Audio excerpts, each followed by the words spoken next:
Tidak tahu mengapa para pria ini meloncat dari kereta api. Ambil segenggam salju dan masukkan ke dalam mulut. Yang aneh adalah ketika mereka dimarahin oleh tentara dan diserang oleh anjing memburu.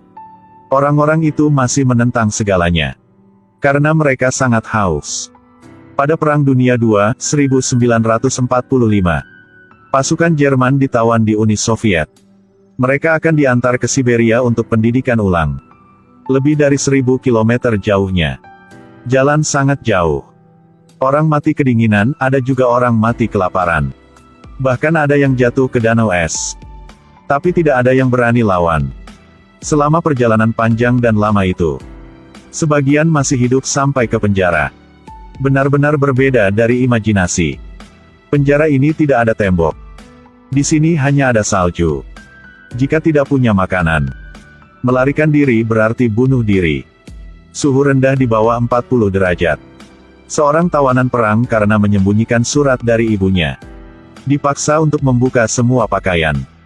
Jason ingin melepas baju untuk dipakai rekan tim, tapi dihentikan oleh penjaga.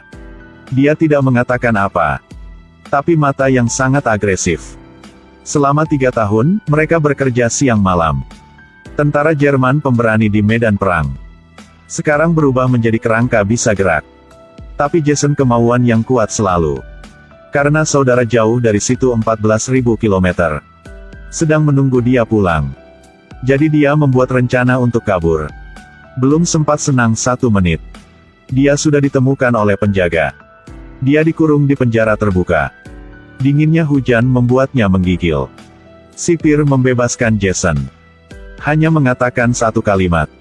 Yang lain sedang menunggu Anda. Balik ke ruang penjara. Rekan sedang pegang senjata menunggu dia. Karena Jason mau kabur. Yang lain harus bertahan hidup, tidak boleh makan selama 5 hari. Ketika dipukul, Jason terluka parah dan dibawa ke rumah sakit. Anda harus bantu saya. Saya ingin menulis surat buat orang di rumah. Tapi dokter bilang tidak bisa kirim suratnya. Sebenarnya dokter juga adalah tawanan. Sering berpikir untuk rencana kabur dari tempat ini. Tapi 1 tahun yang lalu dia tahu jika dia punya penyakit kanker. Jadi kali ini, dia ingin membantu Jason. Dia ambil yang dia sudah siap dari sebelumnya. Pakaian, makanan. 1 pistol dengan peluru. Jason bawa harapan dari dokter. Kabur dari neraka ini. Di hari berikutnya, sipir datang dan menemukan. Dia marah bergegas ke tempat dokter. Ternyata dokter sudah bunuh diri. Dia memaksa tahanan lain. Tapi mereka sudah berjanji walaupun dibunuh juga tidak akan mengecewakan rekan satu tim. 10 hari lebih melalui. Jason tidak tahu berapa jauh yang dia sudah jalan. Makanan punya dia sudah habis semua. Salju di mana-mana. Dia tidak menemukan harapan untuk bertahan hidup. Akhirnya karena sudah lemah Jason pingsan. Ketika dia bangun kembali, dia melihat seekor anjing laut tidak jauh dari sana. Jason menggunakan pisau untuk membuka perutnya. Masuki kaki yang sedang kedinginan ke dalam perut anjing laut. Lalu menggunakan api untuk membakar anjing laut.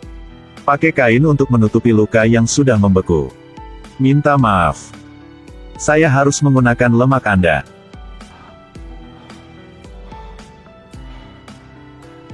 Saya harus pulang ke rumah. Iya betul, Jason ingin pulang. Tapi jalan sangat jauh. Hampir 14.000 kilometer. Walaupun makanan sudah ada. Tapi yang lebih serem adalah di daerah sini tidak ada manusia.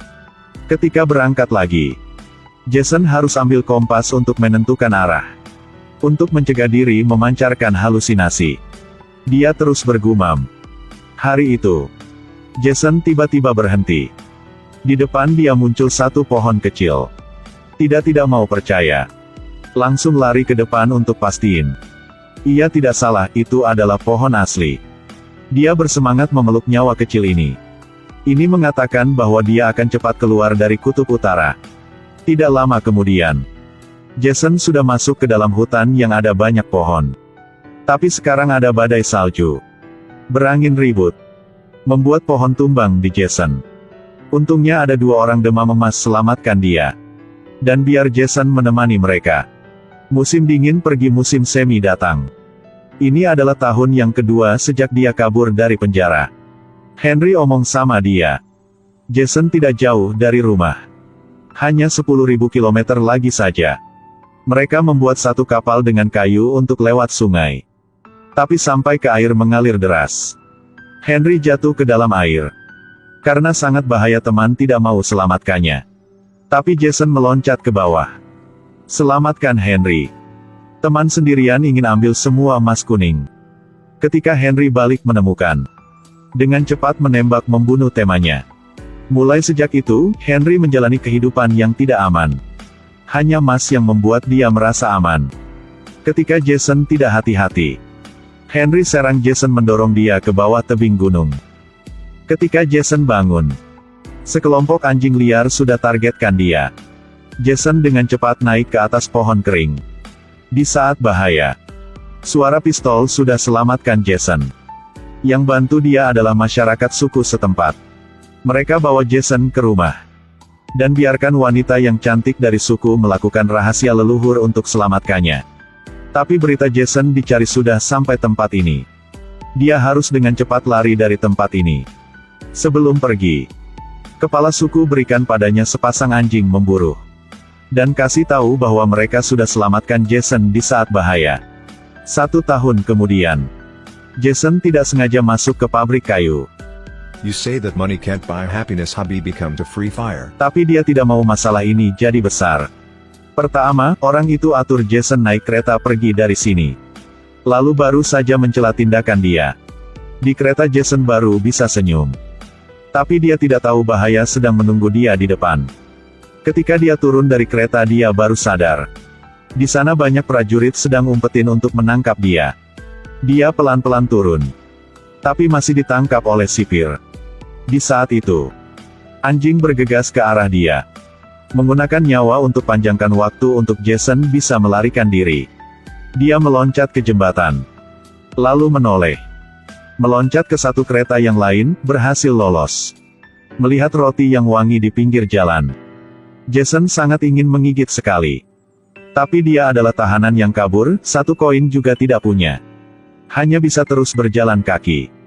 2 wanita cantik melihat dia. Jadi ambil dikit roti. Suruh anak kecil ini mengikuti dia. Tidakan punya Jason. Sudah menarik perhatikan 1 orang Yahudi. Lalu Jason ke gereja. Orang Yahudi itu juga ikuti dia. Meskipun tahu Jason adalah tahanan yang kabur.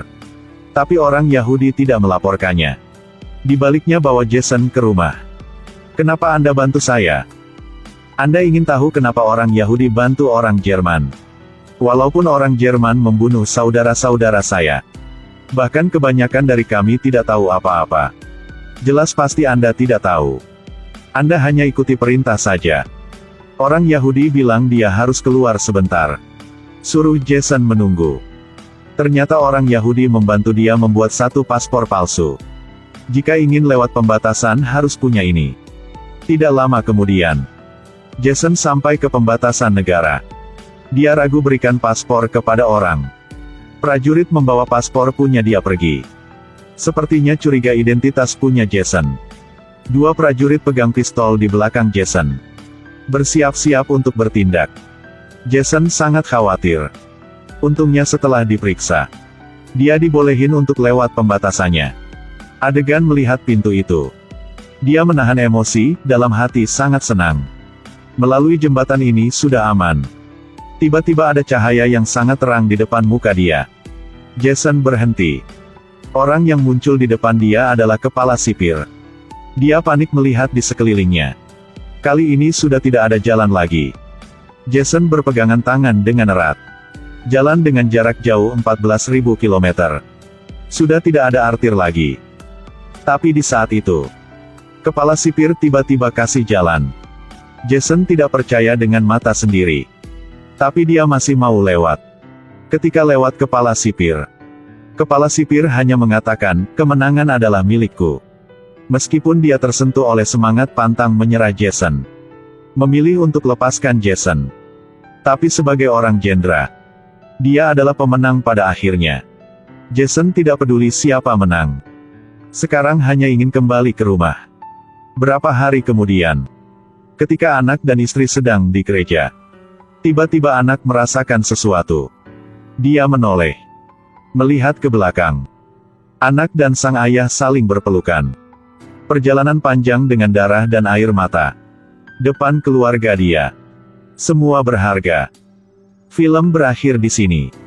Aku adalah King Media. Terima kasih dan sampai jumpa.